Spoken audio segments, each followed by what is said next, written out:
George? That is the big question. You know, Vladimir Putin's intervention in Ukraine echoes previous military moves into former Soviet republics like Georgia. And this is the latest in a series of challenges to America and the West. So what is behind these moves and where will he go next? ABC's chief foreign correspondent Terry Moran has more on that. In just a few dramatic days, Vladimir Putin has shown the world two sides of his dominating leadership style as ruler of Russia. First, there was Sochi.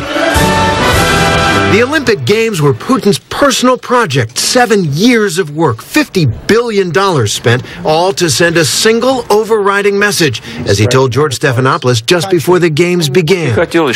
I would very much like, during the Olympics, for the athletes, visitors, reporters, and those who will follow the Olympics on TV through the media, for people to see a new Russia. Then came Ukraine.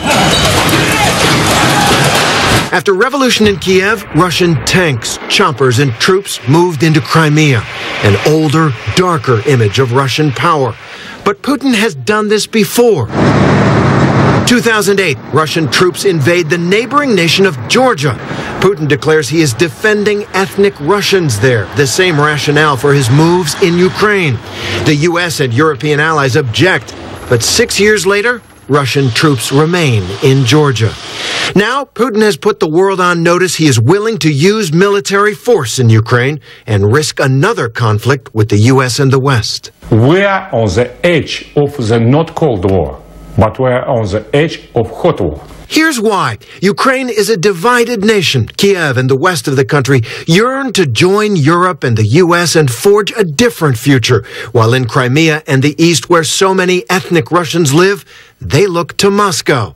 And Moscow has used Crimea as a major Russian naval base for 200 years.